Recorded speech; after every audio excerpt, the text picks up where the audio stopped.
ராகவும் ஆகாஷும் உட்காந்து பேசிகிட்டு இருக்காங்க. அப்போ ராகவ் வந்து பார்த்துட்டே இருக்கார் ஆகாஷ். ஆகாஷ் வந்து ஏதோ வந்து கற்பனை உலகத்திலே இருக்கார்.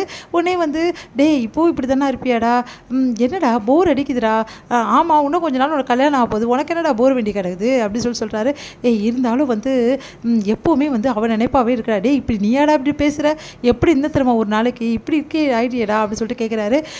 பின்ன காதல்னா சும்மாவாடா, அப்படி தான் இருக்கும் அப்படின்னு சொல்லிட்டு பேசுகிறது, இதெல்லாம் உனக்கு எங்கே புரிய போகுது, சரி டே நானும் வந்து தெரியும்ப்பா அப்புறம் இப்போ இல்லைல்ல அப்படின்னு சொல்கிறாரு.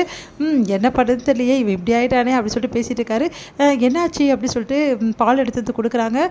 நம்ம வந்து அஞ்சலி வந்து கேட்குறாங்க, என்னாச்சு ராகவ் ஏன் ஒரு மாதிரி இருக்க அப்படின்னா, வேறு என்னத்தை செய்கிறது, இவன் புலம்பல் தாங்க முடியல, ஒரு மாதிரி பேசிகிட்டே இருக்கான், இவன் என்ன உலகத்தில் இருக்கானே எனக்கு புரியலக்கா அப்படின்னு சொல்கிறோன்னே, என்ன ஆகாஷ் ஒன்றும் புரியலையா அப்படின்னோடனே, இல்லைக்கா இவனுக்கு தான் புரிய மாட்டேங்குது, லவ்வோட ஃபீலிங்கே என்னன்னு தெரியல இவனுக்கு, லவ்வை விடுங்க கல்யாணம் ஆக போகிறதுனா ஒரு எக்ஸைட்டிங் இருக்கும்ல, நம்ம கல்யாணம் ஆக போகுது நம்மளோட ஒய்ஃப் வந்து நம்ம எப்படி நடந்துக்கணும் செஞ்சுக்கணும்னு சொல்லிட்டு அது கூட இவனுக்கு இல்லை, இவனுக்கும் லாவணிக்கா கல்யாணம் ஆக போகுது, ஆனால் அதை பற்றி யோசிக்காமல் இருக்கா. ஆமாம் நானும் கேட்கணும்னு நினச்சேன் ராகவ், லாவணியை பற்றி நீ என்ன நினைக்கிற, அவளை பற்றி ஏதாவது ஃபீலிங்ஸ் இருக்கா உனக்கு மனசில், வெளிப்படையாக சொல்லு ராகவ் அப்படின்னோடனே, எனக்கு அந்த ஃபீலிங்ஸும் வரலையே அப்படின்னு சொல்லிட்டு சொல்கிறாங்க. என்ன ராகவ் இப்படி சொன்னால் எப்படி, லாவணியை வந்து நீ கல்யாணம் பண்ணிக்க போகிற இப்படி சொல்லலாமா அப்படின்னோடனே, இங்கே பாருக்கா எனக்கு அதெல்லாம் பற்றி யோசிக்க கூட எனக்கு தோணல, எனக்கு எந்த ஃபீலிங்ஸும் இல்லை, சரி நான் ஒரு ஐடியா கொடுக்குறேன், இப்போ உனக்கு தெரிஞ்சிடும் உன் மனசில் யார் இருக்கான்னு, என்ன ஐடியாக்கா அப்படின்னு சொல்லி கேட்குறாங்க.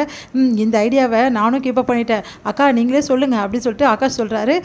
எனக்கு இந்த ஐடியா ஒர்க் அவுட் ஆகிடுச்சுப்பா, உனக்கு ஒர்க் அவுட் ஆகுமா நம்ம பார்த்துக்கோ அப்படின்னு சொல்லிட்டு ஆகாஷ் சொன்னோன்னா ராக வந்து சரி அப்படி என்னதான் ஐடியா, இங்கே பாரு இப்போ வந்து பௌர்ணமி நிலா தெரியுது, ஆமாம் தெரியுது, இந்த நிலாவை நல்லா பார்த்துக்கோ, சரிக்கா இந்த நிலாவை நல்லா பார்த்துட்டு கண்ணை மூடிக்கோ, கண்ணை மூடி நீ திறக்கும் போது அந்த நிலாவில் நீ யாரை வந்து உன் மனசில் இருக்காங்களோ அவங்களோட உருவம் தெரியும், அப்போ உனக்கு தெரிஞ்சிடும் நீ யாரை விரும்புகிறேன்னு சொல்லிட்டு.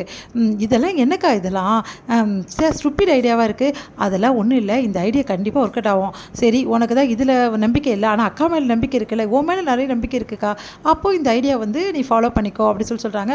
ஆமாம்மா நானும் ஃபாலோ பண்ணேன், அணுவோட உருவம் எனக்கு தெரிஞ்சிச்சு அப்படின்னோட நிஜமாவோட சொல்கிற, ஆமாம் வேணா நீயும் ஃபாலோ பண்ணு வாங்கக்கா போகலாம் அப்படின்னு சொல்லிட்டு அவங்க அக்காவை கூட்டிகிட்டு போகிறாரு ஆகாஷ். உடனே யோசிக்கிறாரு இதெல்லாம் நம்பலாமா வேணாமா, சரி பார்க்க தான் பார்ப்போமே அப்படின்னு சொல்லிட்டு கண்ணை முடிக்கிறாரு ராகவ். அப்படி பொறுமையாக கண்ணை திறந்து பார்க்குறாரு. பார்த்தா வந்து அந்த நிலாவில் அபி தெரியுறாங்க. பார்த்து அதிர்ச்சி அடைகிறாரு. என்னது அபி நிலாலையா, ஒன்றும் புரியலையே, லாவணியா அபி, ஆனால் லாவணியா வந்து எனக்கு கரெக்டாக ஒத்து வருவா, நான் என்ன சொன்னாலும் கேட்பா, ஆனால் அபி என்ன சொன்னாலும் கேட்க மாட்டா, எனக்கு ஆப்போசிட்டாக தான் இருப்பா, அவள் எப்படி நிலாவில் வர முடியும், ஒன்றுமே புரியலையே அப்படின்னு சொல்லிட்டு யோசிக்கிறாரு. என் மனசில் அப்போ அபி இருக்காளா, ஒன்றும் புரியலையே கடவுளே அப்படின்னு சொல்லிட்டு டென்ஷன் ஆகிட்டு மறுபடியும் வந்து கண்ணை முடிக்கிறாரு. மறுபடியும் வந்து ஓப்பன் வந்து பண்ணுறாரு ஐஸை, ஓப்பன் பண்ணி பார்க்குறாரு. பார்த்தா மறுபடியும் வந்து நம்ம அபி தான் வந்து அந்த நிலாவில் தெரியுறாங்க. பார்த்துட்டு அதிர்ச்சி அடைகிறாராக.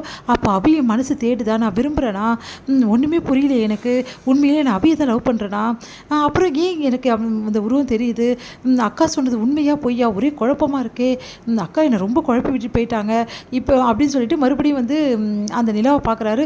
ஐயோ அபி தெரிகிறாளே சொல்லிட்டு அப்படியே கண்ணை முடிக்கிறாராக. இப்போ என்ன பண்ணுறதுன்னு தெரியலையே, ஒருவேளை நான் அபியை பற்றி யோசிச்சுட்டு இருக்கிறதால அபி தெரிகிறாளா, என்ன நடக்குது என் மனசில் அப்படி சொல்லிட்டு யோசிக்கிறாரு. இது